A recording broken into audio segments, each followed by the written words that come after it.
had logistics issues getting back to D.C. today, and I'm looking forward to considering the nomination of Paul Lawrence for Deputy Secretary of Veterans Affairs. The role of Deputy Secretary of Veterans Affairs is important, serving as the second-in-command Chief Operating Officer and co-chair of the VA-DoD Joint Executive Council. The Deputy Secretary also oversees electronic health record modernization and works with Secretary Collins to make certain that VA is high-performing, accountable, fiscally responsible, and veterans-focused. Dr. Lawrence was raised in an Army family and is an Army veteran who knows firsthand what military service means and the necessity of supporting veterans throughout their civilian lives. He's also familiar with many of us, given his prior service in the VA, or he's familiar to many of us, because he was the Undersecretary for Benefits, a position he held from 2018 into 2021. During that time, the Veteran Benefits Administration had the lowest disability claims backlog in history and underwent significant reform as a result of legislation like the Forever GI Bill, the Appeals Modernization Act, and the Blue Water Navy Vietnam Veterans Act. I am grateful to Dr. Lawrence for his willingness to once again step up and serve his fellow veterans in a leadership position at the VA, and I look forward to his testimony today. I also want to acknowledge the family members accompanying Dr. Lawrence this morning, which include his wife, Ann, his son, Gregory, and his brother, Chris, if you can raise your hands. Thank you all for being here. And on a final note, there's a certain amount of pride that comes from the fact that we did cross paths, not directly working together at Price Waterhouse, what I would consider to be extraordinarily good experience for the sort of perspective that Mr. Lawrence should bring into the VA. And I look forward to seeing this engagement, Mr. Lawrence, like so many engagements you and I oversaw back in our time at PW. With that, I'll yield to Ranking Member Blumenthal for his opening remarks. Thank you, Senator Tillis, and thanks for chairing this committee probably on short notice. Welcome, Dr. Lawrence. Welcome to your family, and thank you for your willingness to serve in this very, very important position for a second time in a position critical to our nation's veterans. As you know, the Deputy Secretary is the department's second highest official, tasked with executing VA's electronic health record modernization program, strengthening VA's collaboration with the Defense Department on the VA-DoD Joint Executive Committee, and many, many other critical responsibilities. While these formal roles are important, I'm more focused on your fitness to serve as the VA's Chief Operating Officer and your willingness to push back against recent directives that harm veterans and the mission of the VA. During the nomination process for Secretary Collins, this committee was assured veterans would always come first, and we were promised transparency and consultation even when we disagree with decisions being made. Now, the chairman and I learn of far-reaching decisions after the fact, and almost always directly from the press, from VA employees, or from veterans, never from the VA leadership. And when we ask for reasonable questions about those decisions and their potential impact, we are directed toward non-answer press releases, or we get no responses at all. Mr. Chairman, I would like to submit for the record a list of 22 unanswered requests for information that I've submitted to the VA since January 20th. Without objection. I would also like to submit for the record 7 letters on urgent issues facing veterans' care and benefits that I've sent to the administration, most with many of our colleagues joining. And that includes 3 to President Trump, 4 to Secretary Collins. None of these letters have received a response. Without objection. Thank you. We've been told everything will be fine and no harm will come to veterans from the Trump and Musk slash and trash policies. But despite these vague assurances, we know it's not the reality. In fact, because of the actions of this administration, we've been made aware of numerous detrimental developments across the country. Openings for new clinics have been delayed because they can't hire the necessary staff to open their doors. Service lines at VA hospitals and clinics have been halted. Beds and operating rooms at VA hospitals have been reduced. Support lines for caregivers have been cut down. Veterans Crisis Line employees have been fired, and suicide prevention training centers, that's right, suicide prevention training sessions have been postponed or canceled. It's incredible. Transportation options for disabled veterans have been reduced because volunteer drivers can't get credentialed.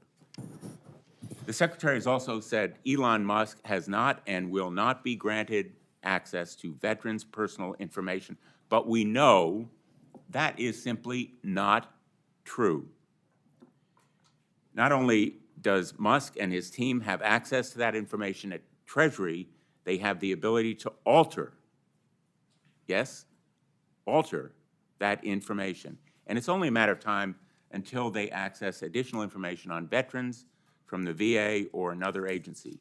This weekend, we learned the White House is attempting to grant access for a Musk employee to the IRS tax systems containing personal identification numbers and bank information of up to 150 million Americans, including veterans.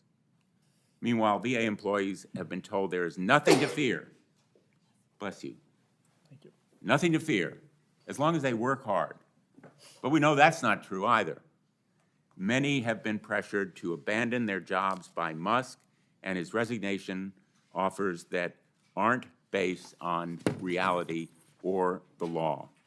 More than 1,000 employees, including a substantial number of veterans and those with exemplary performance records, were abruptly and illegally fired in a move that was publicly celebrated by the VA secretary. This action was part of last week's broad purge of tens of thousands of workers across almost every government agency. All employees should have options to appeal these decisions, but the president just illegally fired the chair of the Merit Systems Protection Board, the independent agency established to protect the rights of federal employees. A district court judge reversed that termination, at least temporarily, just last night. They could appeal to the Independent Office of Special Counsel that spends 1/3 of its caseload on VA oversight and protecting whistleblowers, but the president fired its Senate-confirmed leader. That dispute is now before the Supreme Court. But the president seems insistent on having the VA secretary run that office in his spare time, running that office in addition to the VA. Unacceptable. And they could flag potential ethic conflicts to the Office of Government Ethics. But that once independent agency is now also run by the VA secretary, another clear conflict of interest. To all VA employees, and I know 1/3 of you are veterans. I know you've had your lives and your careers completely upended. We will keep fighting for you. You chose a career of serving veterans, and you deserve better than to be casually and unlawfully discarded by an administration that places greater priority on political loyalty than on fitness to serve. And to the veterans watching today, including any who have contacted us directly and are anxious about losing your access to VA health care or your next benefits check, we hear you. We're going to keep fighting for you. This administration may define collaboration as standing silently on the sidelines while they dismantle the VA, but we need to remind them that this committee, this bipartisan committee, has traditionally embodied the word collaboration coming from both sides of the aisle to pass historic legislation like the PACT Act on behalf of veterans and their families, standing up for their best interests every single time and performing robust and vigorous oversight, no matter who was in the White House. I'm here for this fight, and I know my Democratic colleagues are here for this fight. I just hope my Republican colleagues will join us before it's too late. I know oversight and transparency can be seen as threatening, especially when you're on the wrong side of the law and the wrong side of history, but the stakes are too high for any of us to be silent. Dr. Lawrence, it's this context in which your nomination will be considered. We need to know how you plan to navigate these waters and whether you will actually put veterans first, stand up for them, and make sure that they receive what they have earned. It's not a gift, it's what they have earned. This committee, VA employees, and the veterans across the country will be listening to you today. Thank you, Mr. Chairman. Mr. Lawrence, before I start with you, I want to respond in part to what my friend and ranking member have expressed. We're going through a transition now, and there are decisions being made about probationary employees. It's my understanding a good number of the people who have decided to leave were probationary employees. I've asked to get to the facts. I don't know about your training at Price Waterhouse, but mine taught me to be very fact-driven and boring. I like to focus on the specifics of the allegations, and I have done that over the past almost 4 weeks since some of the personnel moves have been made. And quite honestly, some of the reports or allegations on day one are disproven on day two. I'll give you one example. If you remember in the first week, there was a discussion about Elon Musk having access to detailed payments data. Now we know that's actually not true, that they were looking at code in the payment system to try and determine either efficiency or improper payments. I have done specific requests for access to that information. I haven't found anything to substantiate the allegations of 2 or 3 weeks ago. This is a large organization. It has critical positions, and it has desirable but maybe not critical positions.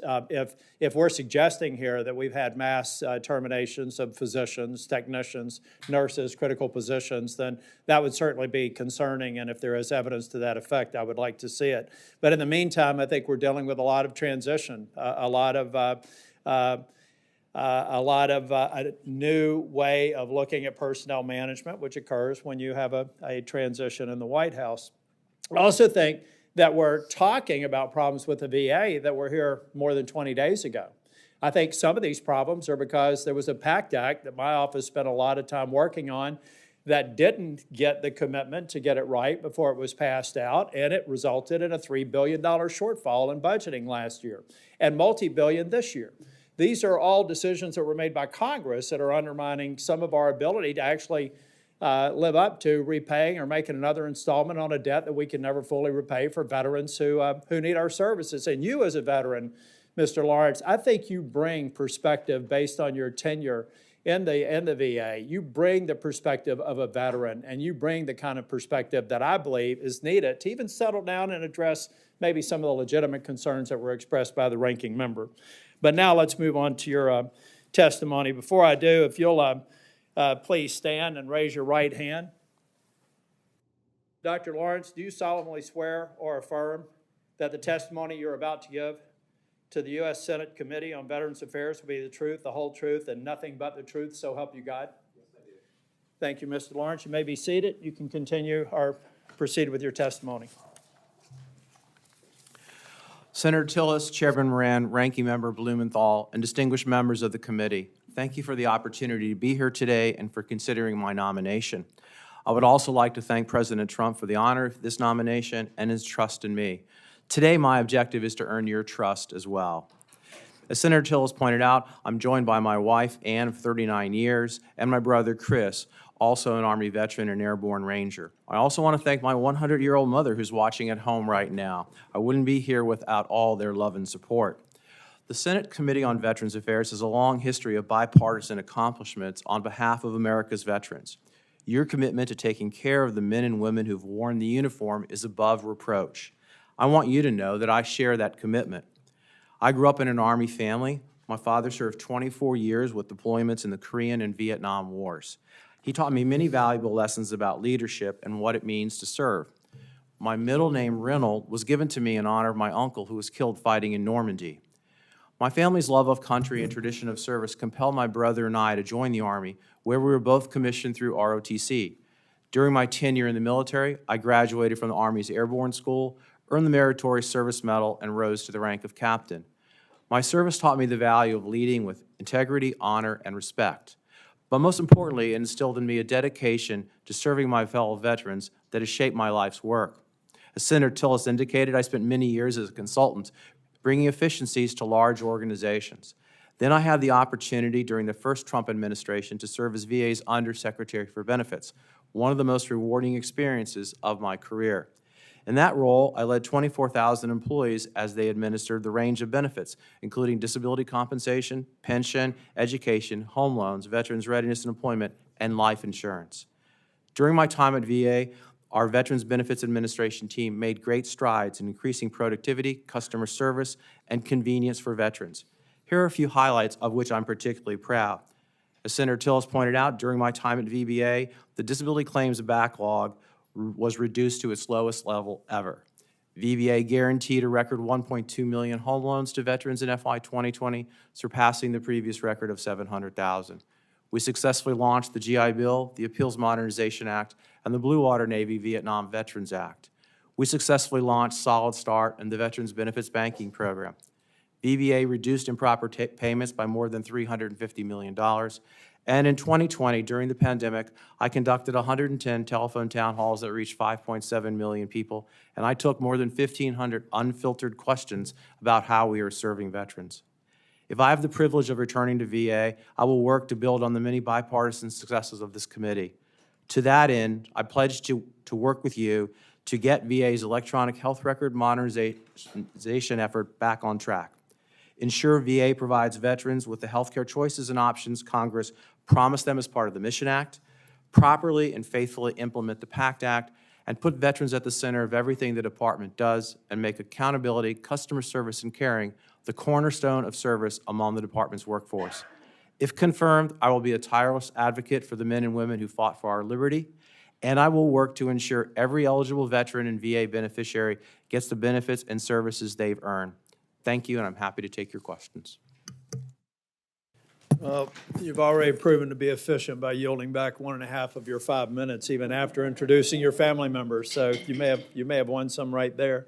Mr. Lawrence, when I went up to say hello to you, you mentioned that you were going to take me up on my offer to get a little bit more engaged in the electronic health record implementation. I mean, this is transcended Republican and Democrat administrations now.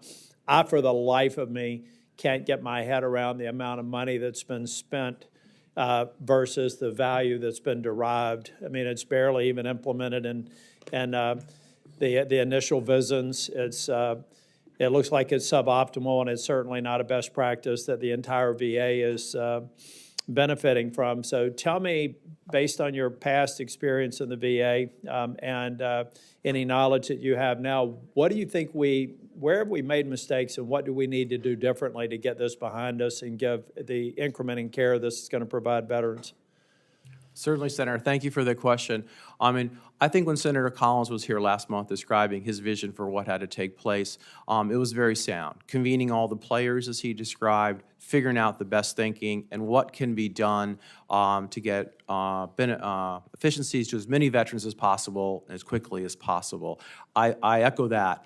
I think I would probably foot stomp urgency. That we can't spend months again studying what's going on and figuring it out. Now, what I will tell you from my time as Undersecretary, I dealt with technology in multiple things. You heard me talk about the GI Bill, Appeals Modernization, and Blue Water Navy. All of those had a technology component. I focused in on 3 things. One was accountability. I was always surprised how accountability was a challenge, and I think that led to trouble in decision-making. There was a sense of the right contractors, the right roles, the right contracts, as well as additional oversight the VA gets from other contractors to help check and monitor things. So I would probably start there, but as the Secretary pointed out, everything's on the table to come up with a plan that can be implemented. And if confirmed, I will work with him to implement that plan. Tell me a little bit about what you learned by drawing down the backlog for VA benefits and what may be able to be applied not only to the health record implementation, but generally cleaning out the plumbing and getting things done sooner and better for veterans. Certainly. Well, when I showed up, the backlog was pretty low, but we drove it down. In fact, in November of 2019, just before the pandemic, we were actually worried about running out of work. We were moving so fastly through disability claims. It's a good problem, by the way. Yeah, Don't never worry about that. Part of it was measurement and driving accountability to the people who were processing claims, to the levels of management that were processing claims. Along the way, I learned that the technology that supported the claims processing effort needed to be improved, so I spent a lot of time improving the technology. And quite frankly, I spent a lot of time, and actually this is something that came from Senator Isaacson the first time I met him, which was, stop having VA do things that get in its own way. So untangling some of the things that didn't need to be done and really were just there because, really increased efficiency. So it was a lot of things you would remember from your consulting, like people, process, and technology. It was all there. But measurement really helped move things along. And when things started to go well, the pride in the employees was really pretty important. Well, since you yield back 1.5 minutes of your introduction, I'll yield back my time. Senator Blumenthal. Thank you. I'm happy to take those 1.5 minutes. Dr. Lawrence, this is a critical day, not just for you, but for our veterans. Accountability begins today. Do you commit to responding to the requests for information that I have submitted along with my colleagues? Numerous requests for information and accountability within 1 week of your confirmation if it occurs. Senator, as you know, I'm not at the VA now. That's a yes or no answer. Do you commit to responding? Senator, I commit to receiving your questions if confirmed, to looking at them, to understanding the information you request, to meeting with you to understand that information, and determine how best to provide you that information. I'm going to hope that's a yes answer. I'm going to hope, for our sake, but more important for our veterans, that you will be responsive and transparent, as so far this administration has utterly failed to be. Let me ask you, since January 21st, we've seen everything from a hiring freeze to arbitrary firings of more than 1,000 VA employees to unelected, unaccountable individuals at the DOGE Musk transition team, accessing IT systems that include veterans' private information and taking action that is contrary to the interests of our veterans. The chairman referred to a transition. Elon Musk seems to regard veterans as roadkill on this so-called transition. And as to the facts here, we're hearing facts directly from veterans, VA employees, and others who have direct evidence of the impacts, the human impacts, of these draconian cuts in funding and staff. Do you support the administration's actions so far?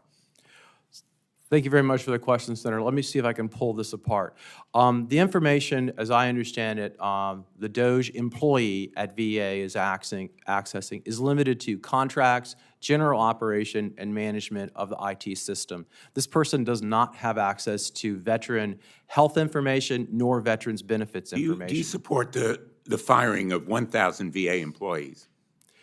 Senator, as described, I'm not there now, and I do not know how this came about. So you're not willing to answer that question? What I am willing to talk about, sir, is what I read in the press release. And what I read in the press release about this activity appeared to be a very thoughtful approach to determining who would be laid off, in the sense that it was not mission critical, it was designed not to affect the provision of health care and benefits, and there was a safeguard where first-level SES supervisors could opt somebody out of that process. It was further described by the Secretary that the savings generated by these layoffs, $98 million, would be used to provide better care for our veterans, consistent with what I spoke. Well, I just want to submit to you respectfully that firing VA employees who provide critical services to veterans is mission significant, and that the unfairness and illegality of the actions taken so far have direct impacts on VA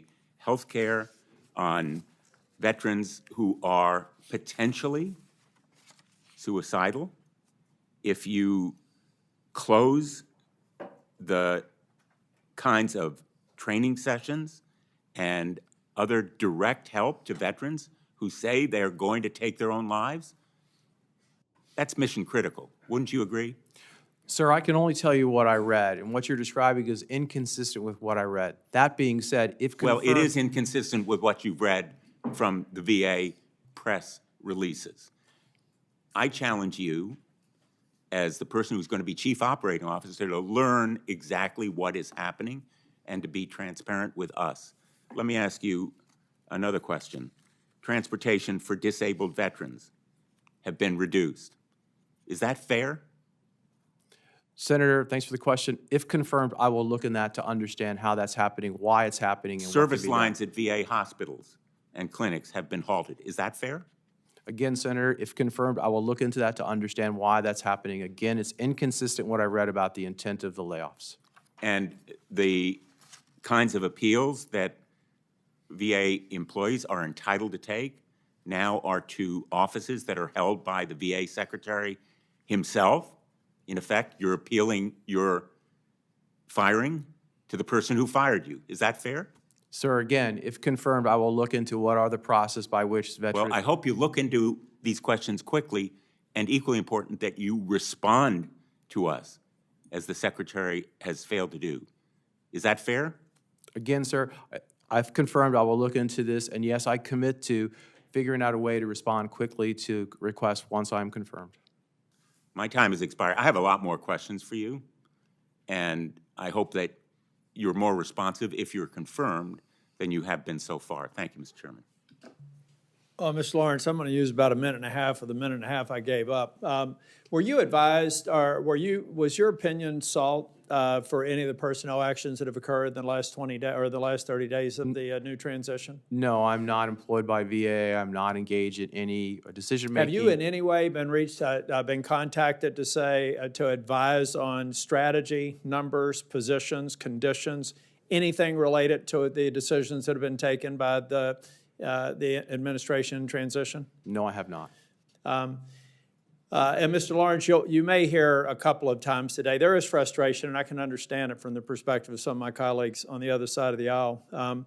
But it wouldn't surprise me, as we hear in other hearings, if these allegations are true. I don't think that Senator Blumenthal used those specific words today, but that is senator speak for, I haven't really confirmed it, but it sounds good.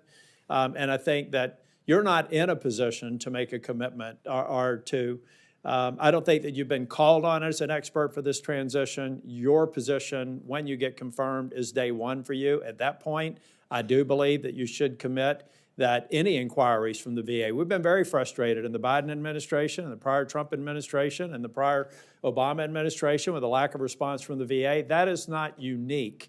And hopefully you and the Secretary can change that trend. But I also think that it bears repeating every time that we hear it today that you're being asked to opine on things you had nothing to do with, and all you have are press reports at this time. Mr. Chairman, I want to respond, since you've characterized my questions. I don't know what senator speak is, but I know what I said, and I want to tell you, Dr. Lawrence, what I said were the facts, and they sound bad. They don't sound good, but I know what we've heard. And what's more disturbing to me is, apparently, you haven't asked anything beyond reading these press releases in preparation for your testimony today. Have you asked anyone in the Veterans Administration for the facts? My interactions, Senator, thank you for that. So I can clarify, my interactions with the VA at this point have been around preparation. They have not been around the operation of the VA. I've been given public information about a wide range of subjects, but have not been involved in the details about the decisions that led up to So the your layoffs. approach to preparation is apparently hear no evil, see no evil. Just tell me what you want me to say. Senator, I think that mischaracterizes my approach to preparation. My approach to preparation is to find all publicly available information that informs me about this position.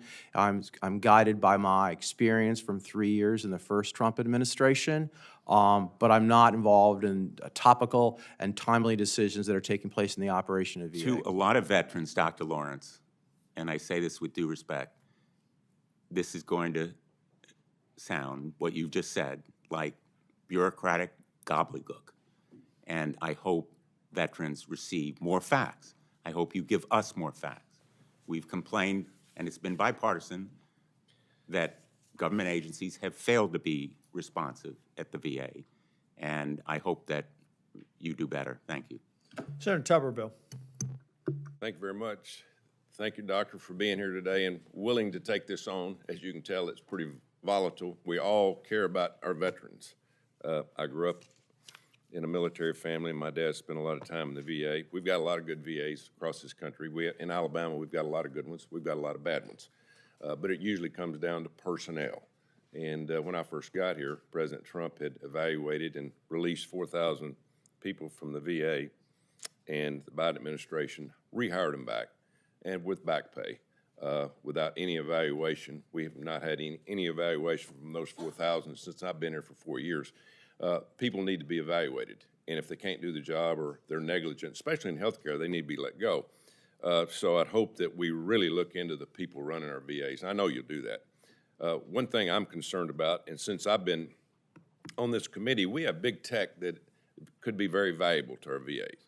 Big tech has done a great job in a lot of areas. Hyperbaric chambers, I've been pushing that for years, of trying to get our veterans to be able to use hyperbaric chambers for PTSD, which are not covered in the VA. Their insurance will not cover it. We need to grow up in this business. There's a ultrasound system that is used now for PTSD that is very, very successful. One in North Carolina, one in San Francisco that I've had friends go to that has saved their life. For the life of me, we cannot get the VA to approve of this system to be used by veterans, even though we don't have them in the VAs. Would you commit that we would really look hard into these new systems that have come aboard to help our veterans? We're losing 18 veterans a day to suicide. It's ridiculous. Thank you, Senator, for that question, and I enjoyed our visit where you described some of these in detail, and it really is intriguing. And the answer would be yes, and I believe that's consistent with the perspective Senator Collins shared when he was here a month ago of looking for organizations that can help our veterans outside VA, whether in the nonprofits, for-profits, or different approaches, and figuring out how to use them to help our veterans, get healthier, receive benefits, pursue their American dream. I would hope we'd get the big tech companies really involved in it. I know they're involved in healthcare, just for the general public, but the VA, we need more and more help. And we obviously spend a lot of money. And I would hope that as we go through this, we'll look at the money that's being spent. The VA's Office of Inspector General recently published a report bringing to light failures within the fiduciary program. 311 veterans had no records within the Veterans Benefit Management System, and $24 million in benefits were dispersed without oversight to this. I mean, speaking of leaking oil, considering your background as Undersecretary for Benefits, how will we implement improvements to help this? Certainly. Thank you, Senator, for that question. And you're right, I do know a lot about the fiduciary program. And one of the things was, of course, who's watching over the people who are taking care of our veterans' money when they are unable to do that. Oversight continued to be a challenge when I was there. So if confirmed, I will look into this in more detail and understand what's taking place. Normally, there are processes to do this, and so the kind of things you're describing in the IG report really makes me wonder about the processes. And back to your original point, it makes me wonder about accountability, because there's supposed to be leaders managing those processes, and for failures like the ones you're describing in that report, it's really troubling and it needs to be tightened down. So if confirmed, I'll look into that. Thank you. And one other thing, oversight on the PACT Act, as Senator Tillis said, we're leaking oil there, $3 billion already over. It was jerked out of this hearing room without being finished by the leader of the Senate. It was Democrat at the time, and it's unfortunately a lot of things have gone wrong.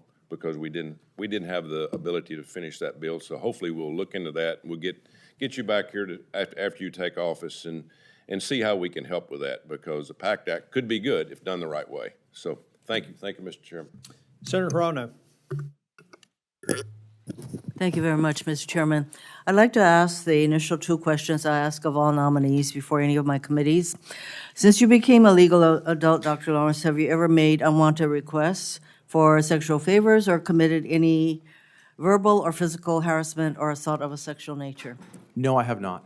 Have you ever faced discipline or entered into a settlement related to this kind of conduct? No, I have not. Dr. Lawrence, I think the PACT Act was one of the bipartisan law bills that we worked hard on, and the fact that there was a shortfall in the act, it says to me that there were a lot of veterans who needed this kind of care. And to talk about $3 billion shortfall that had not been anticipated, and at the same time, I know that the Republicans are gearing up to provide some $4 trillion or so in tax cuts to the wealthiest people in our country. Where is the hue and cry relating to that? You testified also that you didn't know who consisted of the 1,000 or so people working at VA who were let go. Is that your testimony? I testified that I was uninvolved in the process by which those 1,000 people were laid off. Would it surprise you to know that these are people who were on probation? No, Senator, that's exactly what's described in the press release. People who are on probation? Yes, By ma'am. category. You also testified that these people are being let go on the basis of their work. It sounds like it's not by entire categories. So here they are. The VA has always had a shortfall of workers, to the point where we have had to enact legislation that enables the VA to more quickly hire people, because the VA was short on everything from physicians to nurses to everybody working at the VA, and that is why this hiring freeze, we have had to address the particular concerns of VA. And then you have an entire category of people who are being let go. And you say that you had no knowledge, you had no part in doing that, when we know for a fact that people on probationary status are being let go throughout the administration, the workers. So some 200 people have been let go in the SBA. Thousands of people are probably going to be let go in the Department of Justice. These are all people in probation status who were hired, being trained to take jobs that are necessary. And if there's an entity that definitely needs workers, it would be the VA. And I would think that you would be tremendously concerned about what's going on and the loss of 1,000 people. We talk about the importance of transparency. Since his confirmation, Secretary Collins has also been named the temporary head of the Office of Government Ethics and the Office of Special Counsel. I don't know what temporary means. It could be a year, it could be forever, who knows?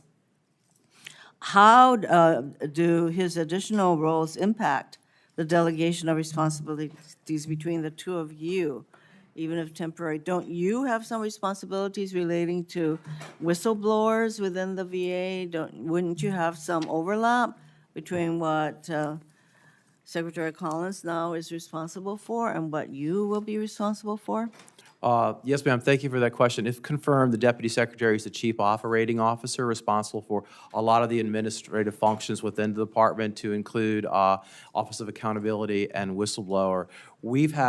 Secretary Collins and I have had no conversation about his new duties, and so, if confirmed, I will discuss those with him. There is no question that throughout the administration, the decisions that have been made and that have had to be revised or explained is rampant.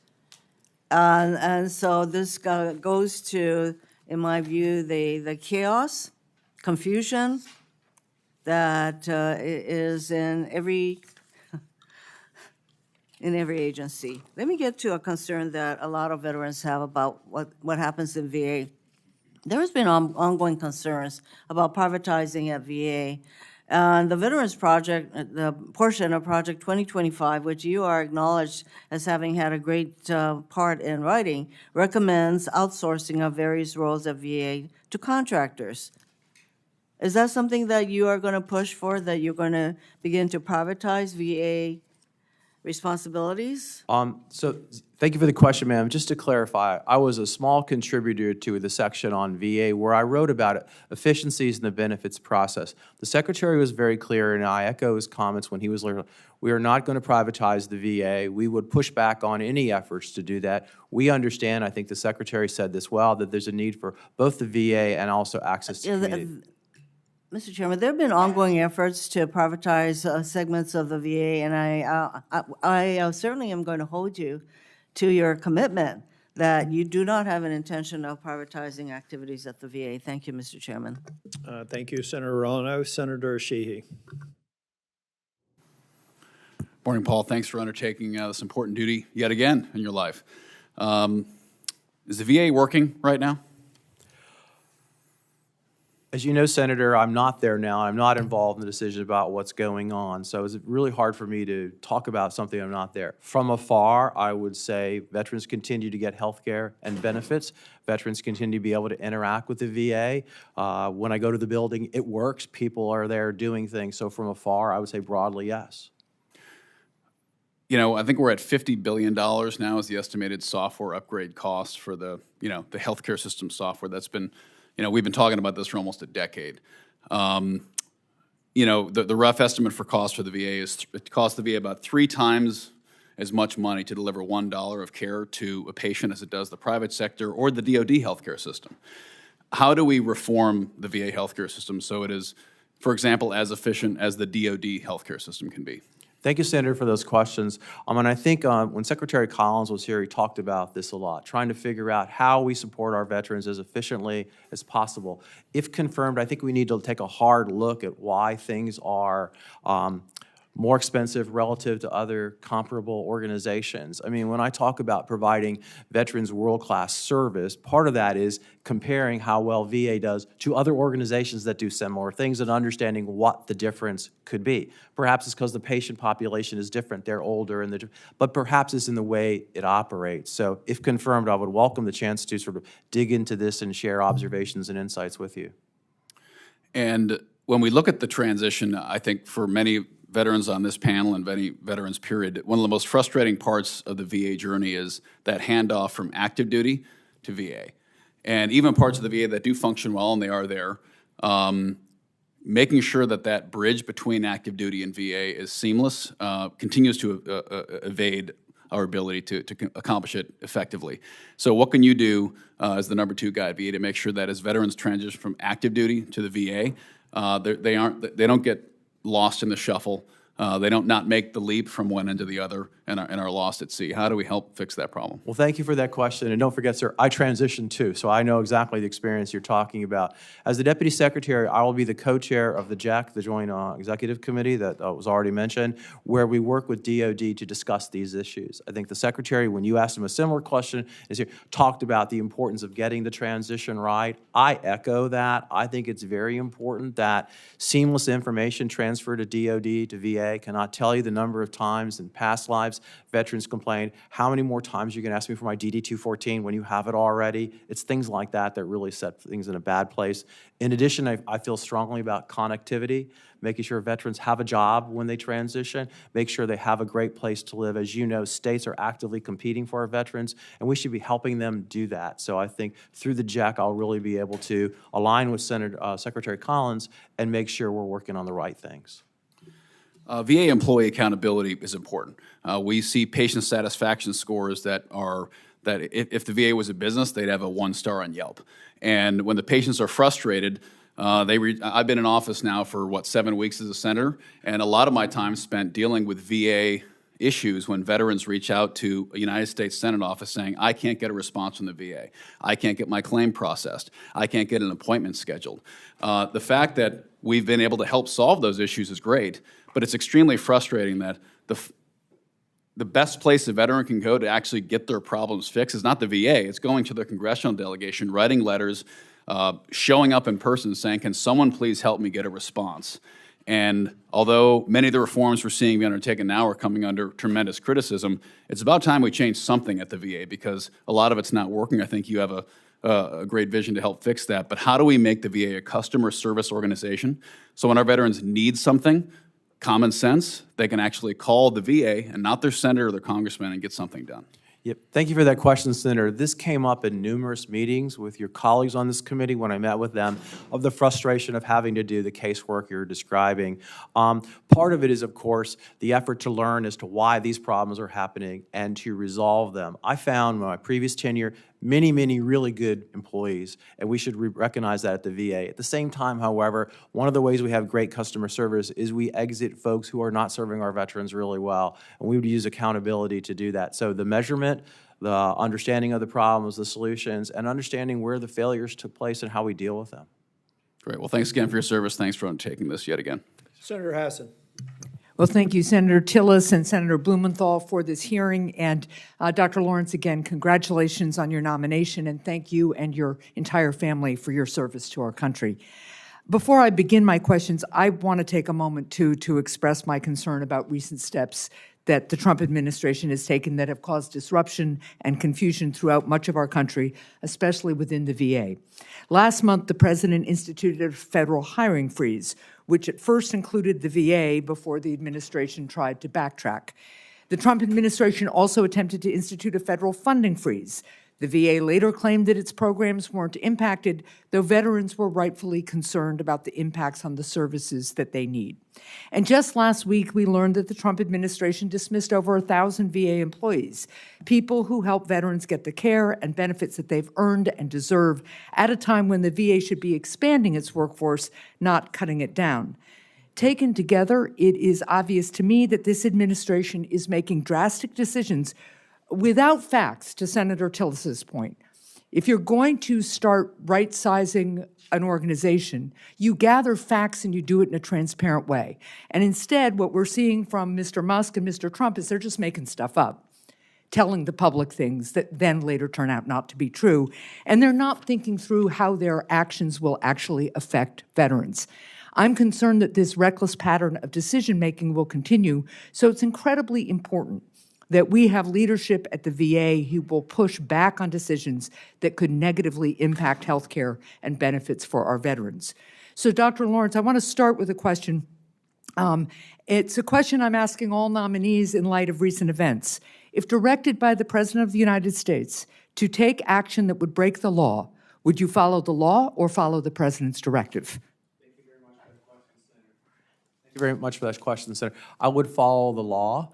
And I would just also point out that in my previous tenure, no such situations came up. We were very much focused on veterans. We never had conversations like this. I understand that, but the last 4 weeks have shown us some new information and new behavior. And so that's why I asked the question. If a court issues an order requiring the VA to take or refrain from taking specific actions, will you follow the court's order? Thank you for the question. Yes, Senator. Thank you. Now I want to turn to a different topic. As the Trump administration continues to indiscriminately cut the federal workforce, how will you ensure that veterans receive the health care and benefits that they've earned and deserve without disruption? Thank you very much for that question, Senator. Just to clarify, the Secretary talked about, really providing veterans excellent service and caring for the veterans. And I think the layoffs last Friday sort of indicate the thinking behind it, right? These were described as non-mission critical folks who would not affect the provision of health care and benefits. Let me just interrupt you there, because we've heard this from other agencies too. Right now, the Trump administration is trying to rehire people who oversee our nuclear stockpile because they didn't realize that those were some of the people they were fired. They're trying to rehire people who are responsible for containing bird flu as the price of eggs is skyrocketing, but they didn't realize they fired them. So you will understand why I don't take the administration's reassurance about who these employees are at the VA with great confidence. I understand your perspective, and I'm unaware of the details of those situations, so forgive me for that. But I would point out in this situation, though, the VA had a safeguard, which was an SES supervisor could opt the person out of the layoff. So there was an element of, detailed knowledge of what the individual did and their importance in the organization. So you are telling me that you would try to make sure that that kind of system is in place, so before somebody is actually laid off, before they are walked out the door, there is an assessment on the ground at the facility or entity about whether that person's job is mission critical to our veterans? What you describe is one variation of that, but some level as the person closest to their work, understanding their value in providing health care and benefits and other service to our veterans to make sure that it's consistent with the indication that these are not mission-critical layoffs. Well, I will hold you to that commitment. Last week, the VA dismissed more than 1,000 employees. These dismissals, combined with other steps the Trump administration has taken, have created a climate of fear and uncertainty for federal employees. I'm concerned that these actions will prompt some VA employees to eventually leave federal service and will additionally scare many more potential employees from applying for VA jobs in the future. If that happens, the VA is going to have an even harder time hiring the appropriate number of nurses, doctors, and others to provide the care and benefits our veterans have earned. If confirmed, what will you do to help rebuild trust with VA employees and help recruit the new employees that VA will need moving forward? Thank you for the question. If confirmed, one of the many things I'll do is focus on the importance of the mission and the very special nature by which we do and what we do. And in terms of the healthcare providers, in terms of not only a great environment, but also the access to resources and research and the like. However, what I would also point out, ma'am, is that in my previous tenure, when we exited non-performing employees, the top performers really liked that because they understood as managers we could differentiate between their very valuable contribution and the poor performers, and they understood the difference. Sure, that's true in every organization, but there isn't any evidence right now that the approach by this administration is going after poor performers. They are using a meat cleaver when they should be using a scalpel. Thank you, Mr. Chair. Thank you, Senator Hassan. Before I go to Senator Bozeman, did want to note, I have two things. One, I'm trying to get the annual attrition rate for probationary employees over the last 4 years because there is attrition within these ranks as they're being onboarded. But I also can point out, because there was a discussion about every position in the VA is critical, that the Biden administration intended to cut VHA workforce by 10,000 employees deemed not in critical positions. And their strategy to do this was slowing hiring and allowing increased attrition. Senator Bozeman. Thank you, Mr. Chairman, and thank you for being here, Dr. Lawrence. We had a good visit not too long ago that I really enjoyed, and I also appreciate the fact that you're a proven commodity. You did a great job as Undersecretary for Benefits in the past, and we look forward to using your expertise as we go forward. During Secretary Collins' hearing before us last month, I raised the issue of the VA's State Veterans Home located in Fayetteville, Arkansas. This facility is an excellent resource for veterans in Arkansas, but it's in dire need of upgrades.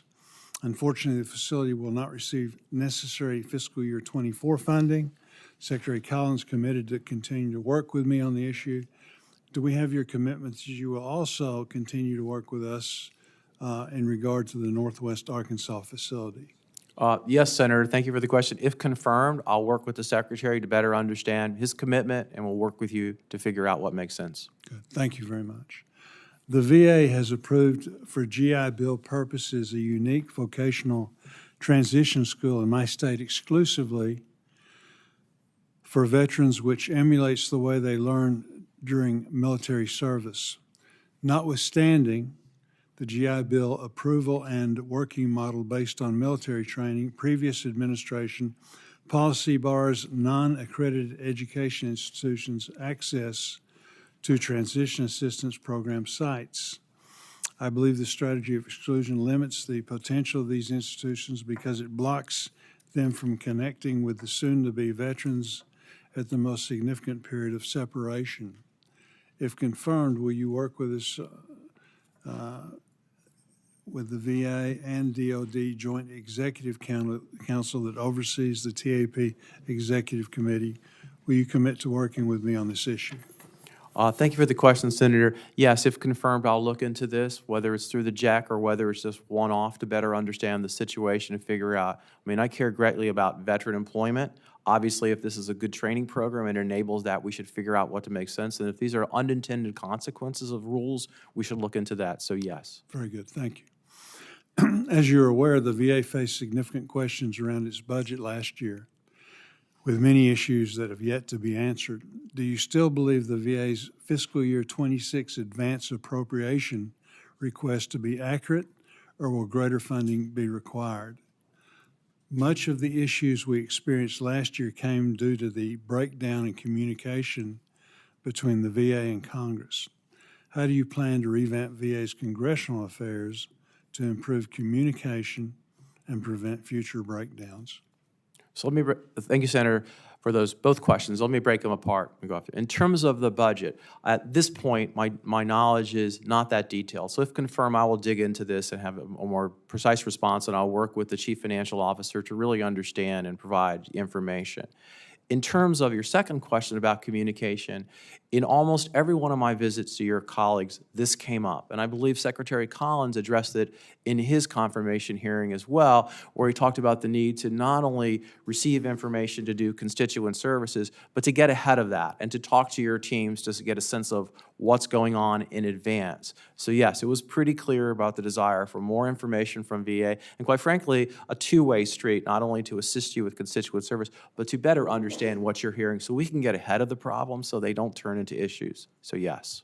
Very good. In our previous conversations, we discussed the importance of addressing veteran suicide. We agreed that the VA must do things differently as the status quo is simply not acceptable. Last Congress, I co-led the Not Just a Number Act, which requires VA to examine and identify key data about veteran suicides and analyze which factors have the greatest impact on preventing suicide. How can the VA use the information collected as a result of this legislation to prevent veteran suicide? And how should the VA suicide prevention efforts evolve?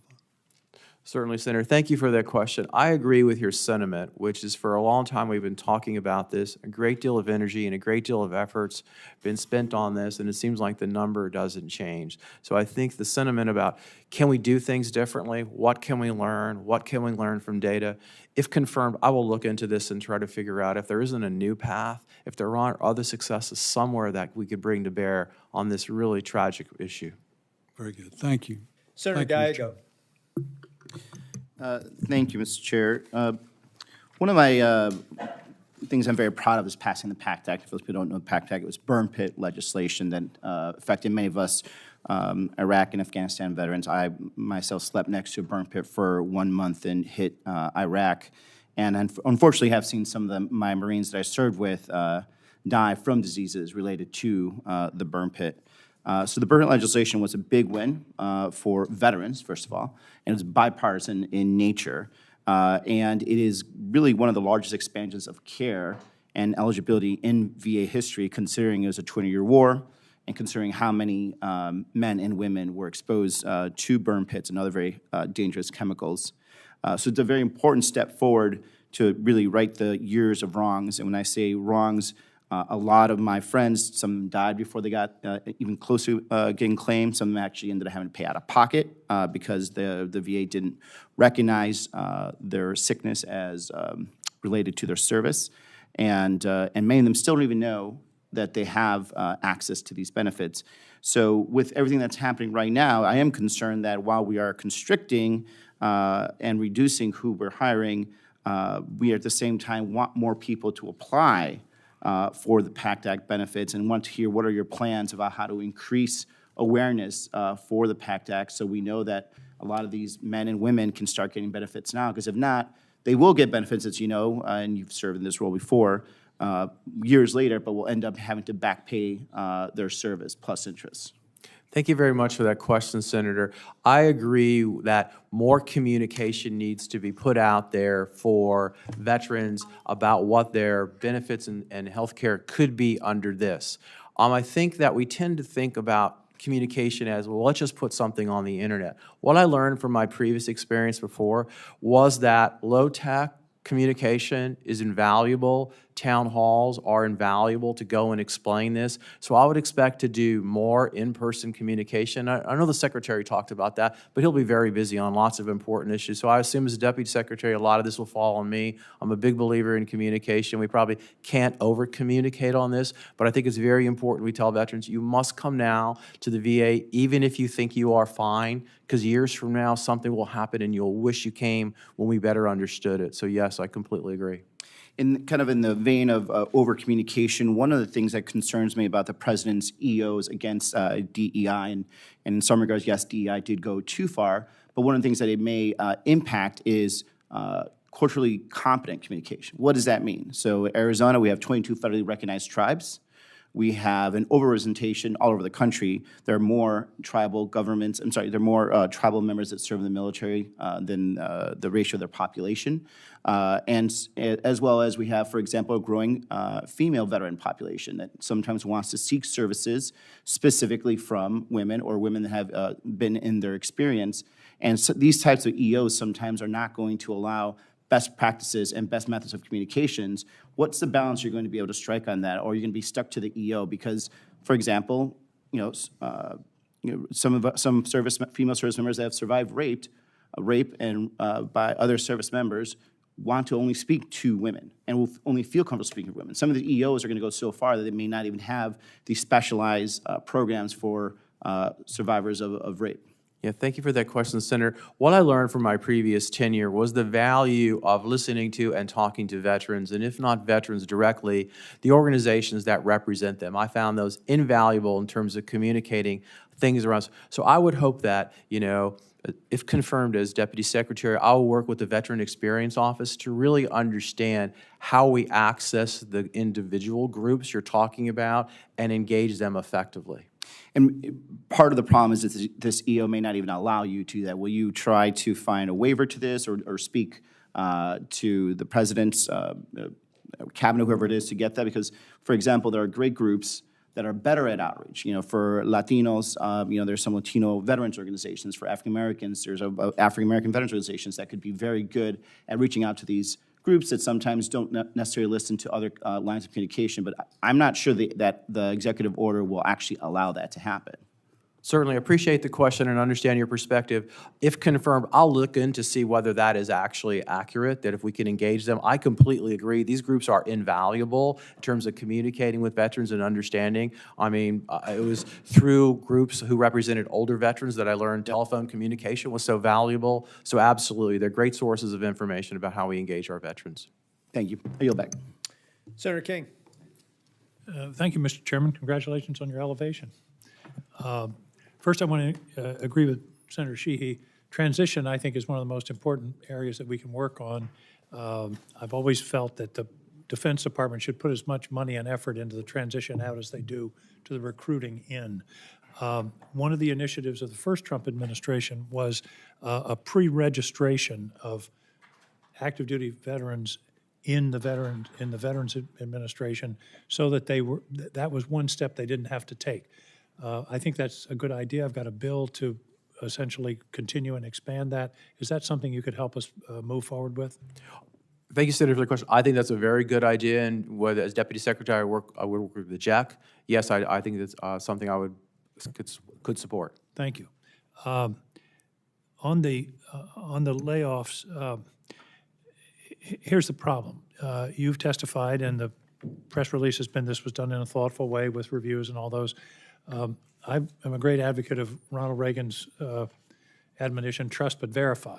I'd like to see some data about that verifies that, in fact, that took place. It's hard for me to believe that 1,000 people were laid off in a matter of weeks with that kind of thoughtful process that you're defining.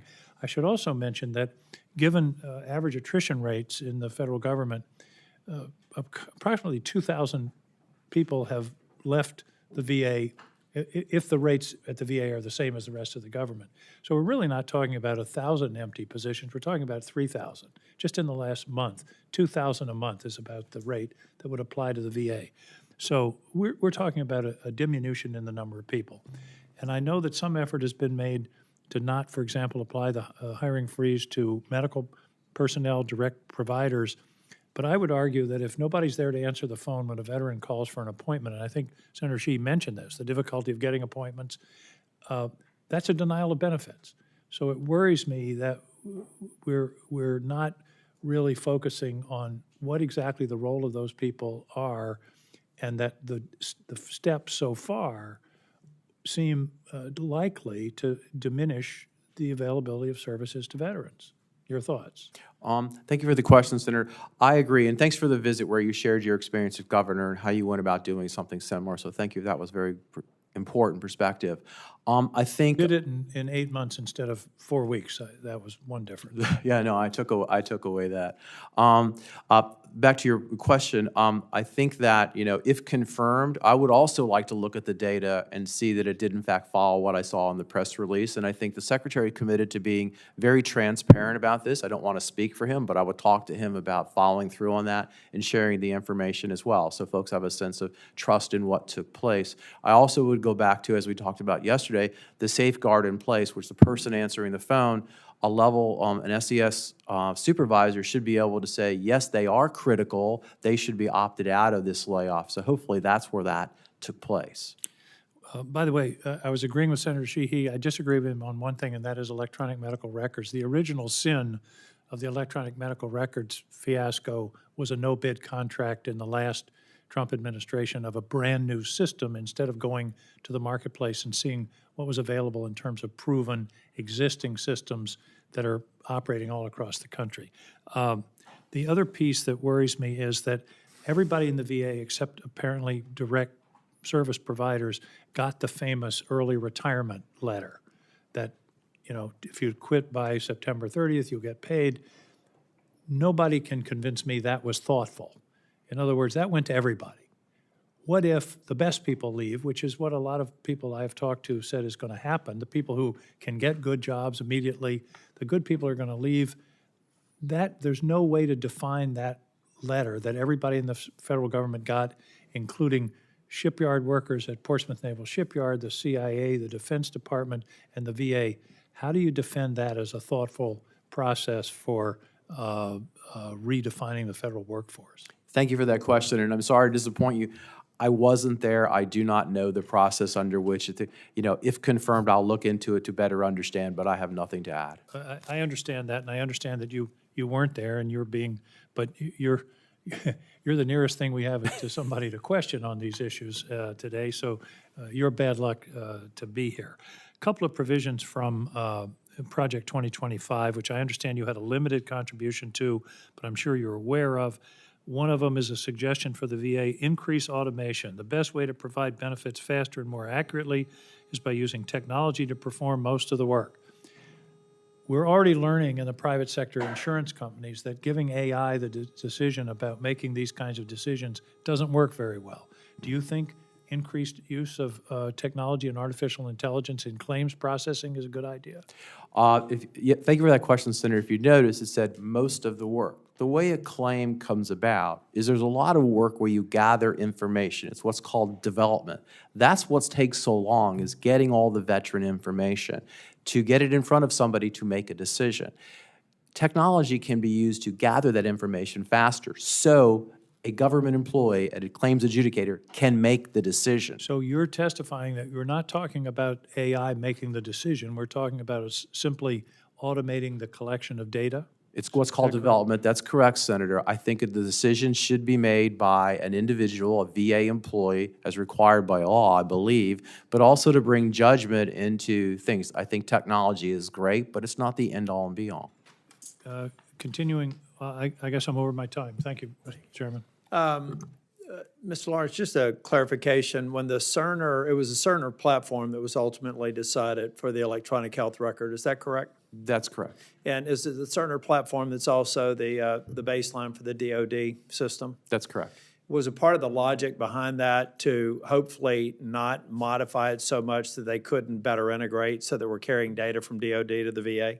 I just arrived when all that went down, so I'm going to tell you sort of observations, but yes, the idea Just was. from Senator King, I correct. think, asked a good question, but having been involved in that process and trying to minimize the customization.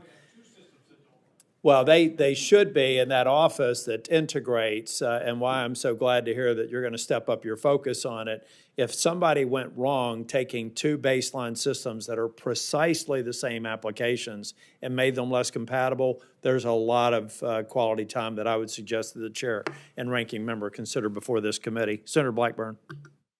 Thank you, Mr. Chairman. And indeed, we have the Center for Medical Interoperability in Nashville. And these are precisely the kind of issues that they work on.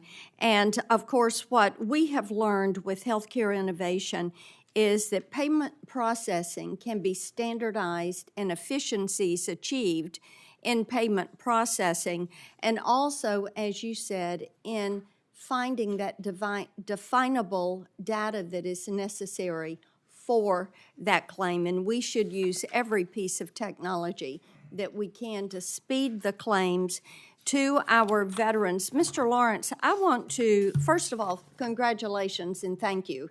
And thank you for the time to visit. I want to go first with you to the backlog on claims, because you got the number down the lowest that it has ever been, and you mentioned that in your opening remarks.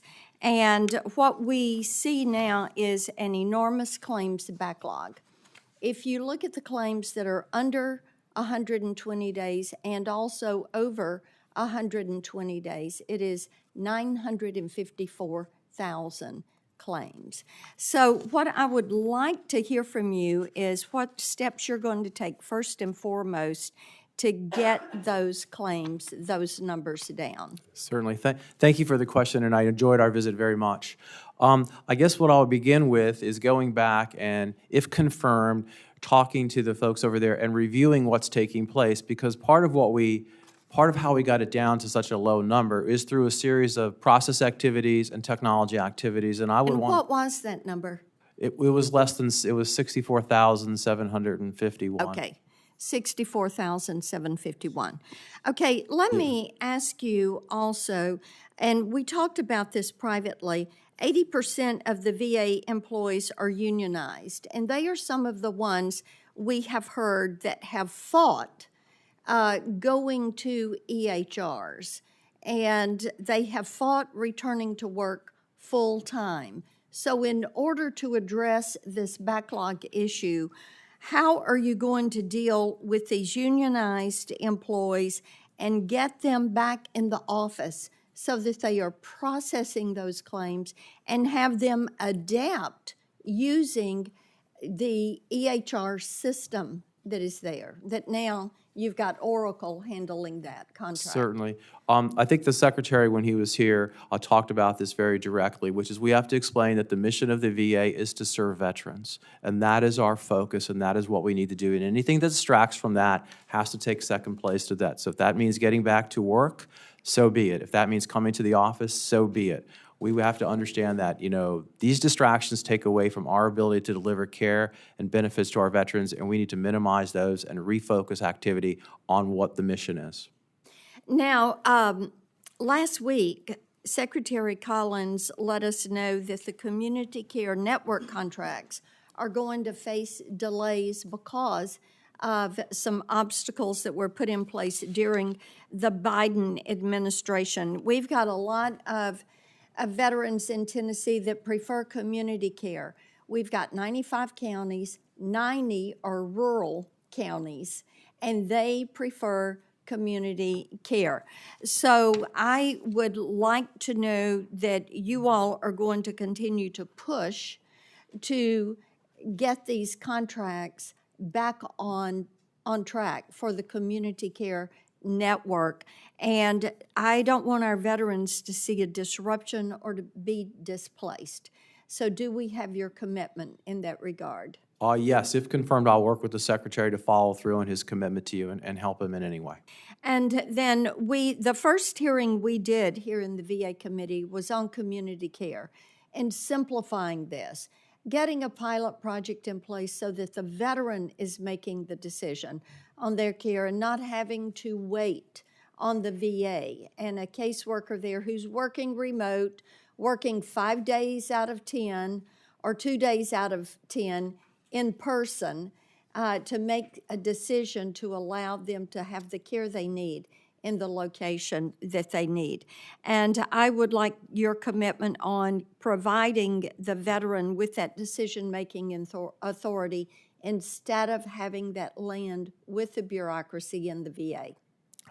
Thank you very much, Senator. If confirmed, I'll work with the Secretary on this. I know that he spoke about the importance of choice in his conversations, and so I want to make sure I'm aligned with that, but I think we are. So yes, we'll work on this together. Thank you so much. I yield back. Senator Duckworth. Thank you, Mr. Chairman. Dr. Lawrence, it's good to see you. Thank you for meeting with me last week. I think we had a very productive discussion. I want to go back to the President's illegal and unconstitutional executive order to fire people across government and his allowing unelected billionaire Elon Musk's Doge to have the illegal privilege to carry out these mass firings. You mentioned that the way it's supposed to work at VA is that there's probably an SCS who should review all of these and to make sure that people are not being fired from critical positions. I will tell you that last week, the VA did fire people from the Veterans Crisis Hotline, the 24/7 hotline where veterans who are thinking of harming themselves, who are in crisis, can call. And my office has personally spoken to some of those folks who were laid off. So let's pause for a moment to think about this. The Veterans Crisis Line is where veterans turn when they're considering suicide or self-harm. The public servants answering the phones are doing some of the toughest work imaginable to support people who serve their country in their absolute darkest hour. Now, after I raised these cases to the VA and spoke out about them, it sounds like, thankfully, the VA is attempting to rehire some of these employees this morning, but we shouldn't even be in this position. Will you commit to reviewing how the VA, what the process the VA engaged in firing those 1,000 employees last week and any future firings to make sure that this process that you talked about supposedly being the ideal process is actually happening as opposed to what has already happened? Yes, Senator. If confirmed, I will review, especially with the crisis hotline, how that came about and what it should inform us if or when future layoffs are done.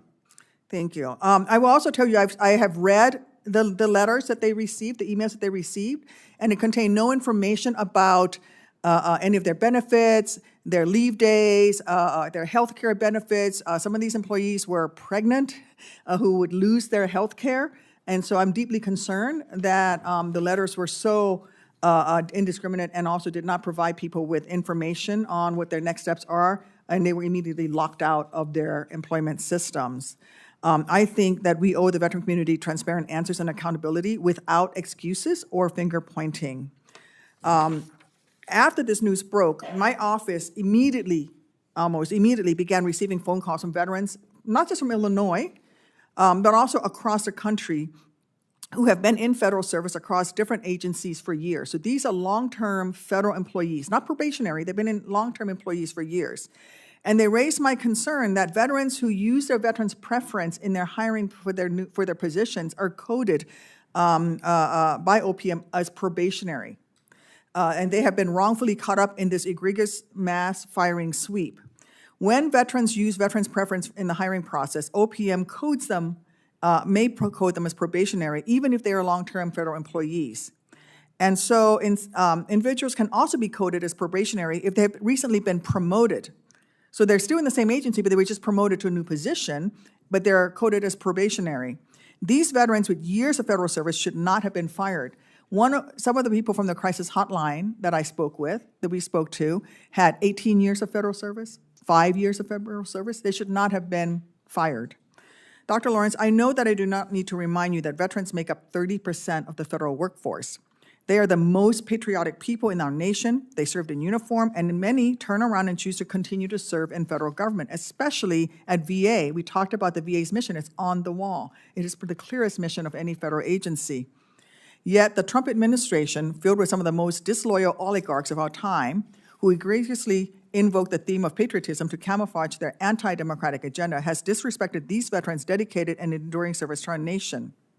If confirmed, will you both publicly and privately call on President Trump and Elon Musk to immediately investigate this catastrophic oversight error in terms of firing veterans who are coded as probationary, even though they're long-term government employees, and rehire these employees who are so wrongfully and disrespectfully fired? And will you push the Trump administration to exercise transparency and accountability for federal employees? Thank you for that. Thank you for that question, Senator, and for clarifying the OPM process. If confirmed, I will look into that process to better understand how it affects veterans. And based on what I determine, happy to share with you and the Secretary, and then figure out a course of action going forward to correct it. Thank you. Would you carry out an illegal or unconstitutional order under the direction of President Trump or Elon Musk? Thank you for the question. No, Senator. Thank you. Yield back. Senator Murray. Thank you, Mr. Chairman. Thank you for being here today. I'm going to go back to a topic I know you've covered a bit, and that's that the EHR started in 2018 under President Trump, and in 2020, it deployed 2 Washington State VA hospitals. Instead of helping to improve our veterans' health care, that rollout ended up being a complete disaster, and it endangered veteran patients. Unfortunately, the system still is not working the way that the VA doctors and nurses need, and veterans are continuing to suffer. Last month, the VA announced it would be moving forward with pre-deployment activities at the next 4 sites for this electronic healthcare record. You will oversee the EHR program. So if confirmed, I want to know what you're going to do differently to hold Oracle accountable and to make sure we get this system right for our veterans. Thank you, Senator, for the question, and thank you for the visit. I was greatly informed by your description of what took place in 2018. So let's start there. If confirmed, I would really like to better understand what happened that what you described resulted, why we did not listen to the employees, why that was not structured in there. In a good implementation of a system, listening to employees and training and getting feedback and going through change management are all supposed to happen. So I would like to know why that didn't happen and what happened as a result of that. Hopefully learning has taken place, but I'd like to validate that. If confirmed, as you heard Secretary Collins describe, he wants to convene a team of everybody involved to figure out what the best path going forward. If confirmed, I want to work on that and figure out what the plan should be in terms of holding everybody accountable for what's supposed to take place, right? To get the most benefits as quickly as possible to our veterans within the amount of money we have. Well, let me make this very clear. We have heard that answer from every VA person that's come before this committee for a number of years now. Everybody's looked at it, everybody's considered it, everybody's talked about it, everybody's convened new panels. It is not working. So I need your commitment that it's not just convene people and take a look at it, but that you're going to make changes to it and demand changes and get those fixed, because we have spent literally millions and millions of dollars, and worse, veterans are still in jeopardy in their care, and doctors and nurses and VA facilities are really frustrated. I asked you a really important question. What are you going to do differently? The answer you gave me, I understand where you're coming from, but it is the same one I've heard over and over. Certainly. Well, I'm glad you thank you, Senator, and I'm glad you brought that up. So let me share 2 observations, which I didn't put in that thing. One is I think that the Secretary conveyed a strong sense of urgency that it should be done much sooner than later. And the second thing I would point out is in my previous tenure at VA as Undersecretary, I dealt with technology problems with the GI Bill, with appeals modernization, and with Blue Water Navy. I implemented technology. I suspect the difference, though I don't have the inventory of everybody who sat in front of you, the difference is I've actually done this. And so that's the difference I will bring to this. And I understand the frustration, and I pledge to work as hard as I can to get this done. Well, I don't want to be sitting here again 2 years from now, same conversation, new person. Last week, my office's phones were ringing off the hook, as I assume a lot of people's were, with really panicked calls from researchers at the VA. They had been laid off with 0 justification, 0 warning, and in fact, up until then, the VA had actually assured them that they were protected from Trump and Musk's mass firings. VA research shouldn't be political, and firing VA researchers who are in the middle of a process to find life-saving treatment for veterans with conditions like PTSD or opioid addiction or cancer from toxic exposure is really cruel and wasteful. Some veterans are literally in the middle of receiving breakthrough treatment through these clinical trials. What will happen to them? and their care when their lead researcher was just fired. Dr. Lawrence, I want to ask you a couple specific questions. Were you aware of the Trump administration's to fire these VA researchers? Thank you for the question. No, I'm not engaged in anything at the department now. Do you support it? If confirmed, I will look into this to better understand what took place. I don't have enough information to comment on that. Oh, so you won't commit to restoring these VA researchers' positions so they can continue that research on PTSD and opioid addiction and cancer that was caused by their exposure to toxic chemicals? If confirmed, I commit to looking into understand what happened and why. Well, I hope that's not like every other answer we get from people that we're hearing from, that they'll look into it and no action is taken. You've just promised to look into it. This is critical. I understand. Thank you. I had the staff look into this, and we'll include it in the record, that somewhere a little bit under 5% of probationary employees do not continue employment. We have about 40 to 50,000 new VA employees a year, so that would be roughly 2,000. We are trying to really normalize and see how much of this is a net impact as a result of the president's EOs, but right now it sounds like it's tracking unless we see significant attrition in the later part of the year. Senator Banks. Thank you, Mr. Chairman. Dr. Lawrence, enjoyed working with you in the first Trump term and look forward to working with you again in a bigger way to serve our nation's veterans. The Indianapolis Medical Center is overdue for a total replacement. The VA's 5-year development plan calls for a $206 million $206 million next year to plan and design the project. And I just want to ask you, will you commit to working with the VA, CFO, OMB, and this committee to prioritize that project?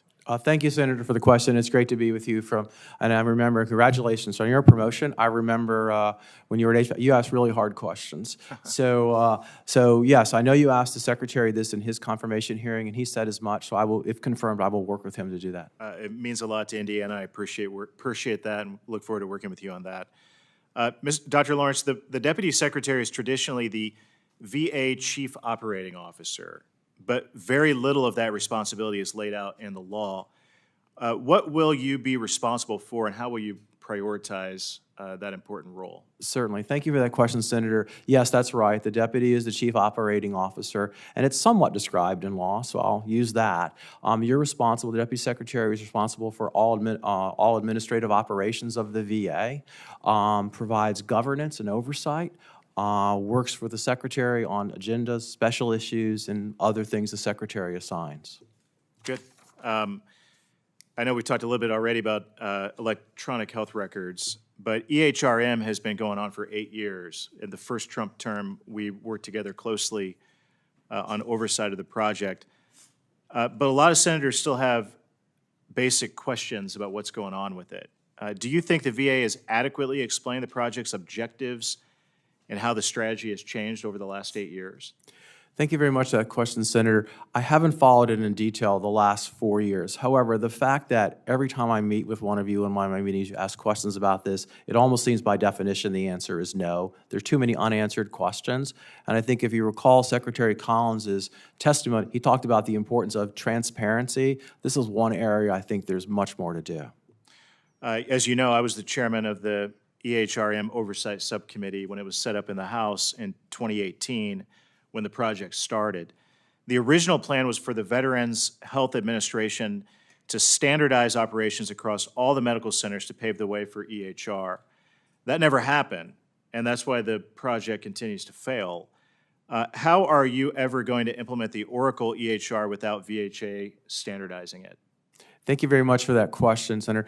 If confirmed, I do want to look into this because the value of having software is not changing the software, but changing the work processes around it. And to the extent you configure it to be like something else before, you don't get those advantages. I'd want to understand if that's going on and why and what to do to. I think when the Secretary was here, he talked about things are the same everywhere else. They're unique to VA, but things are the same, and nobody changes it. These systems work elsewhere because they follow the things you're pointing out. So if confirmed, I want to look into that and better understand why, and if necessary, how to stop it. Any other feedback or opinions that you developed over the last 4 years, why this has gotten so off the rails? The same thing I learned from when we worked together before, I have questions about, and these are things I would confirm when, if confirmed, I would look into leadership and accountability. Changes like what you're potentially describing happen because somebody let it happen, not realizing what's really supposed to happen. I have a lot of questions about the value proposition. I mean, these tools are supposed to help us help veterans, but yet I don't hear anybody talking about it this way. Like, this will be a great thing for our veterans because all I hear is it costs too much and it doesn't work and frustration, but I haven't heard the value proposition, and I think that's something we need to talk more about. Dr. Lawrence, it took the VA 12 years to encourage 1 million veterans to provide their DNA samples for the Million Veteran Program. I don't know, are you familiar with that program? Vaguely, sir. It has promised groundbreaking discoveries, and in reality, it hasn't sequenced most of the DNA samples, and it hasn't produced many results. What's holding the Million Veteran Program back, and how can it be more effective, and will you be committed to taking a strong look at that after you're confirmed? Yeah, thank you for that. That's sad to learn. That's really sad to learn, especially given those promises. So yes, if confirmed, I want to look into that. I want to look into why that didn't happen, and I want to know who's in charge of that and what they've been doing. Look forward to working with you on that as well. Thank you very much. I yield back. Senator Slotkin. Thank you for being here. I've heard nothing but positive things about you from lots of people that we have in common. So I don't question at all your commitment and experience serving our veterans, and I thank you for that. The problem I have as I come into a hearing like this is that it feels increasingly more and more common that the senior executives at our departments and agencies can want to do the right thing and can have the right values in mind, and then people just come in on top of them and make decisions. So when Secretary Collins was here, someone I served with in the House, I supported him. I asked him very clearly, will you commit to stand in the breach if someone like DOGE or the White House comes in and says, we're going to just full sail start laying off veterans and Veterans Affairs folks, that you will stand in the breach and you will not accept cuts to the VA that hurt our veteran care. And he said yes, and I believed him. And then 1,000 people were laid off last week, many of them veterans. We know because many of us here voted for the PACT Act, helping our 9/11 era veterans who were exposed to burn pits. We've hired a lot of new people to help with veteran care. I can only assume that they are now on the chopping block. Not that you would want it, but that someone comes in over your head and makes those decisions. Now, you've said here repeatedly that you'll look into it. You look into it. I just want to know if you're gonna stand and pledge to protect and defend the Constitution, not a president, not a king, but the Constitution, that you're going to stand in the breach and push back. Will you push back if a continued, now not theoretical cuts, but continued cuts continue to be imposed on you that hurt the care to our veterans? Thank you for the question, Senator. Yes, I will push back on things that affect the care and benefits of our veterans. I think you heard the Secretary talk about his charge, which is taking care of veterans. Okay, I do not believe, as described to me, because I was not there, these cuts on Friday affect that. I understand there's been evidence you're receiving that might be different, but these were designed to be non-mission critical cuts, not in a bargaining unit with a supervisor to provide, relief if that isn't true. So you're right. I will push back on mission-critical cuts. Please. And then, again, we're told, Mr. Bessent at the Department of the Treasury, told us that, don't worry, DOGE and Mr. Musk are only getting access to, quote, read-only information about taxpayers. And then that was immediately proved false. That now DOGE and Elon Musk have access to taxpayer information. So I asked Secretary Collins, what are you going to do when they come for the veterans' information? Will you stand in the breach and say, we're not going to give you access, temporary, read-only, full files for information of our veterans who have served their country? What are you going to do? Thank you, Senator, for that question. This is a much easier answer. The answer is no, you cannot have access to that information. okay? And my understanding right now is they do not have access to that information. There's one employee, he has access to contract information, general operation information, and management of the IT department. Just as an aside, from what I know from before, access to veterans' benefits and health information is strictly guarded. There is a restricted process to do that. So, for example, I could not look at veterans' information. I cannot look at someone on this committee. The secretary cannot do that without going through a very difficult, and he's assured, I believe publicly, that Doge employees will not have access to that information. Well, we will be depending on you, because theoretically, taxpayer information would be deeply sensitive, and no Tom, Dick, and Harry can just go in and take random Michiganders' tax information, or Medicare, HIPAA, health information. All these things were considered sacred. All these things were things we were always told would be protected, and there's all kinds of restrictions. And then a bunch of 25-year-olds come in and get access the same day the Secretary is talking to us, Secretary of the Treasury.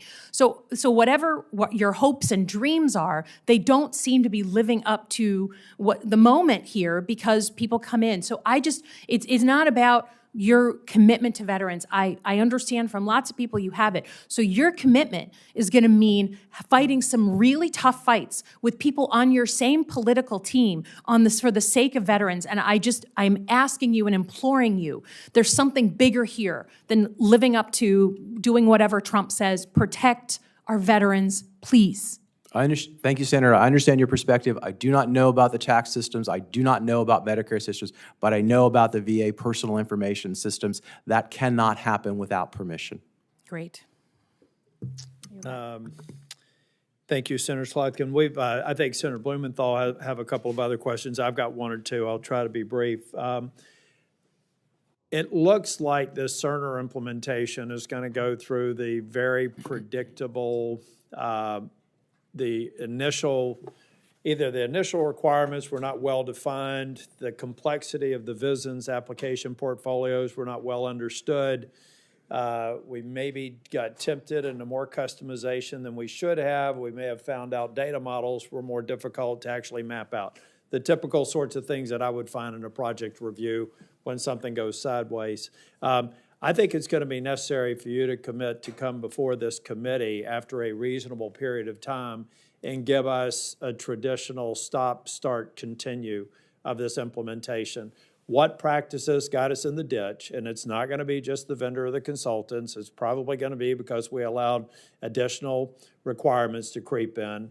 But what practices have to be stopped? What practices have to be started? And what part of the implementation is going relatively well and must be continued? Can I get a commitment within 90 days of you being confirmed that this committee gets a report like that? Thank you very much. I think you're exactly right in the description.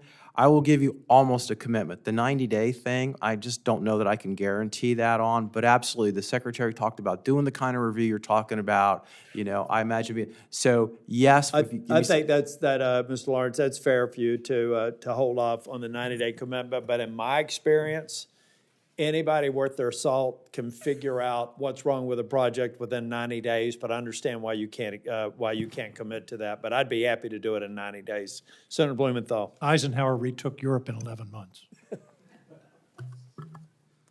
Thank you, Mr. Chairman. I welcome your responses to Senator Slotkin about denying access to Elon Musk or Doge or others who should not have it. Did I hear you correctly on that point? That's correct, especially your last point, sir, about anybody who should not have it. Will you resign if they do have access, if they are given access to it?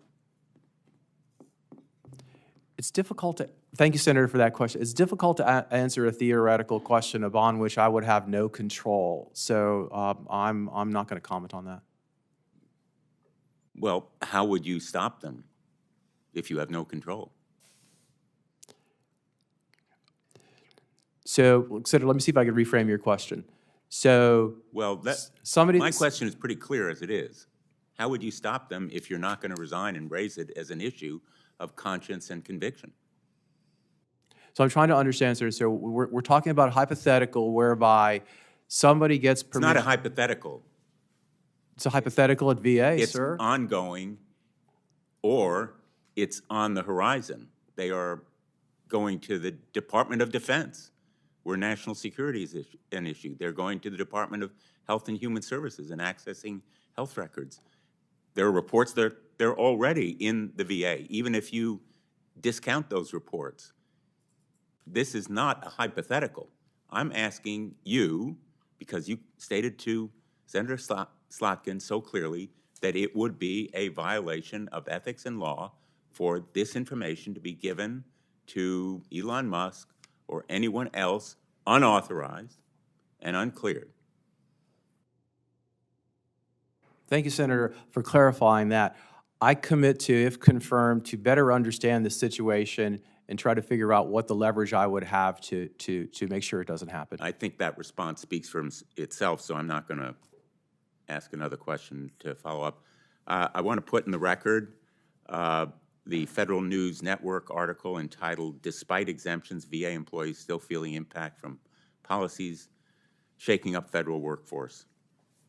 If there's no objection. Without objection. Thank you.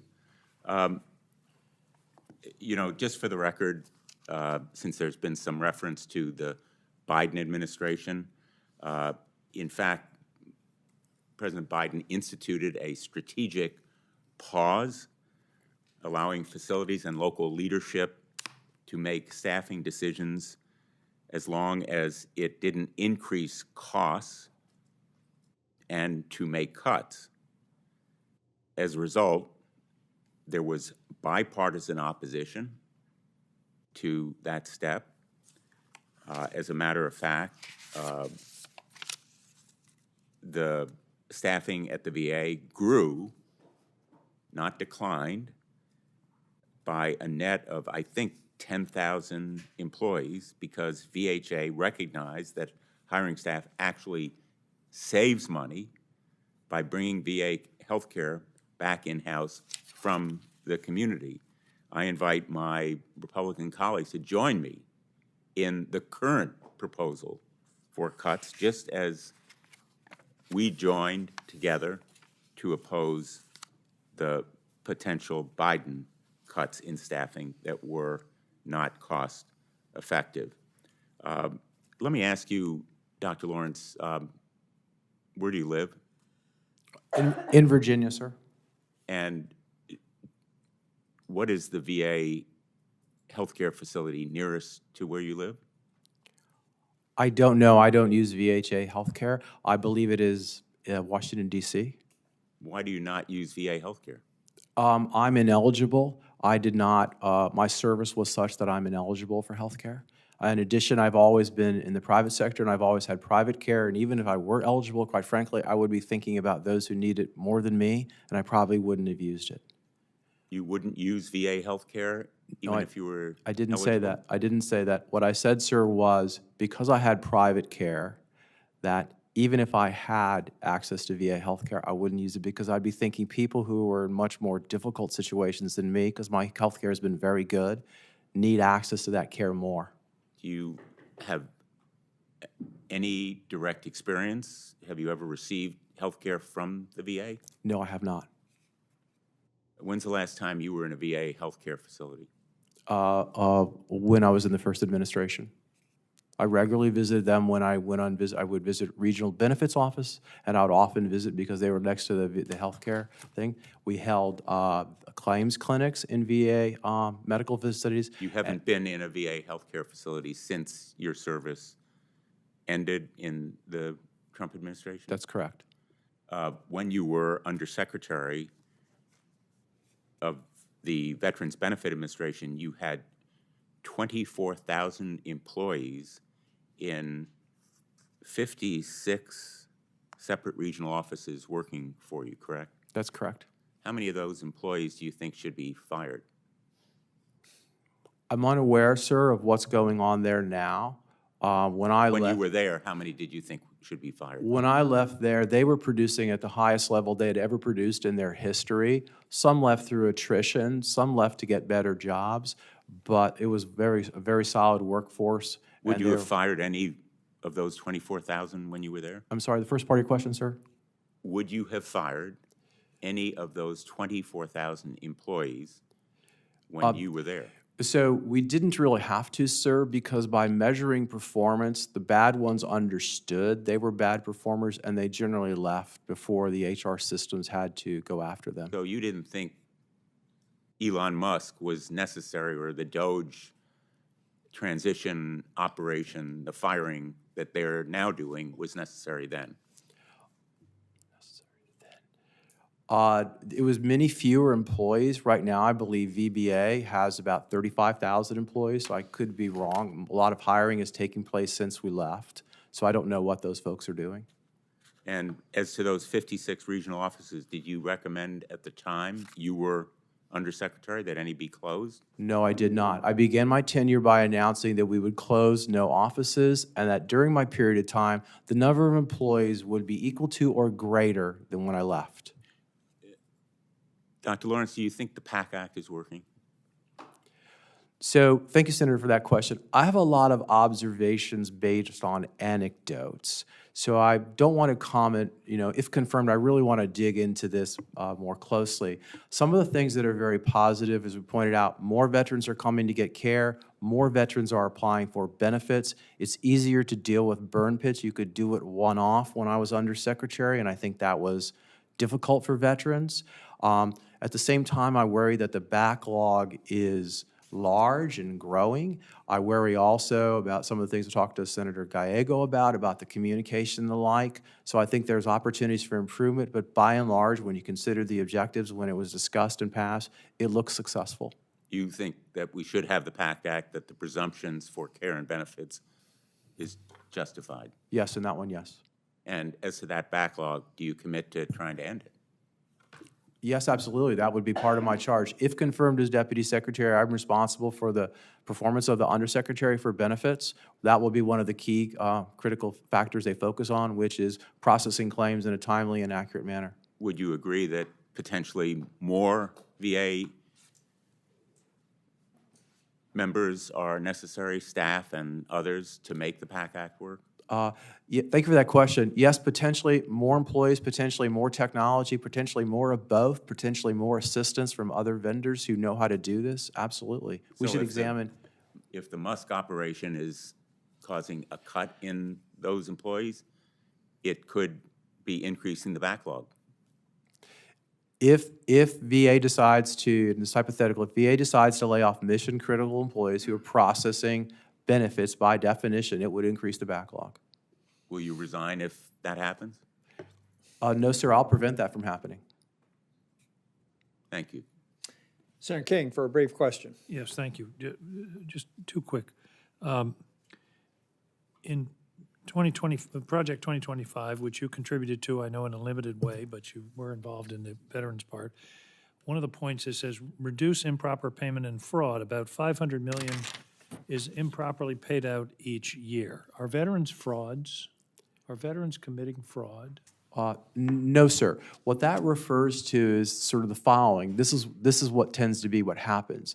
When a veteran passes, for example, their heirs often don't tell VA that the veteran has passed. Their disability compensation money continues to be paid. So that would be improper, but they use the word fraud. Well, this is the broad category of fraud, waste, and abuse. Fraud happens. But I don't see how you're going to ferret that out without getting into the individual medical records of veterans, which you've testified isn't going to happen. Sure. Let me give you an example of fraud. That's just in call centers.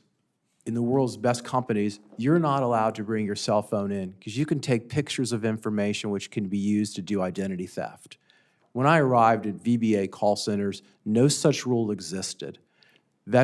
Employees were able to take pictures of confidential information and perpetuate identity theft. That's fraud at our veterans by poor processes. Completely agree. But in order to ferret out the $500 million of fraud, which isn't substantiated in any way, it's going to be necessary to dig into those medical records to see, for example, who died and who didn't. I just don't see how you can have it both ways. If you're going to go after that, then you can't say we're never going to look at of veterans' records. Certainly, sir. No, I respectfully disagree. You get death information from people who scour coroner's information. That's provided daily. I understand that, but let me move on. One of the most disturbing things in Project 2025 says this: the next administration should explore how the reviews would be accelerated with clearance from OMB to target significant cost savings from revising disability rating awards. That's a change in benefits for future claimants, and listen to this, while preserving them fully or partially for existing claimants. Or partially is a pregnant term. That means you're talking about potentially reducing benefits for people who are getting them now. Do you support that provision in this report of which you're one of the authors? No, sir, I do not. Let me clarify. The rating schedule aligns benefits to your disability. Okay, there's an ongoing review. GAO encourages VA to do those more regularly, for example, okay? But any change to the rating schedule, I would defer to the Secretary and the President. But as we talked about, our intention is not to reduce benefits. Well, I'm glad to hear you say that, but the phrase, while preserving benefits fully or partially for existing claimants, is not very reassuring to the veterans of this country. Thank you, Mr. Chairman. Thank you, Senator King. And Mr. Lawrence, we're at the end. I imposed the Moran rule. I know that Chair Moran tended to allow his members to ask follow-up questions, so I hope that I honored his tradition in the hearing versus cutting off, which we sometimes do in other committee meetings, Senator Blumenthal. But Mr. Lawrence, you were voted out of committee with a voice vote when you were up the last time. That's a strong statement about the qualifications you put forth, because controversial nominees don't get a voice vote. Not only do they not get a voice only in the committee, but you got a voice vote on the floor. And in my examination of your time that you were in this position, you got pretty strong marks for being forthright, focused, and good on execution. And I believe that there's every indication of your past work. There are challenging times. There will be instances where HQ may ask you to do things that in your professional judgment are not the best way to optimize refining the approach to the PACT Act or any number of policies that only you and the Secretary are going to be familiar with. So you owe it to the administration when you believe well-intended ideas for efficiency or other objectives are not in sync with your core mission of improving care and access to veterans. I have every confidence that you'll do that in a professional way. And you owe it to the President to look around corners for people who may be advising on matters that on their face look like a good idea, but those in the trenches who have to execute it, I think you'll use sound judgment going forward. I look forward to committing or to your confirmation. So if there are no other questions, again, I want to thank you for coming before the committee members asking very important questions. Each member has 5 legislative days in which to revise and extend their remarks, incidentally, and any member who would like to send questions to Dr. Lawrence should send them to the committee clerk as soon as possible, but no later than noon tomorrow.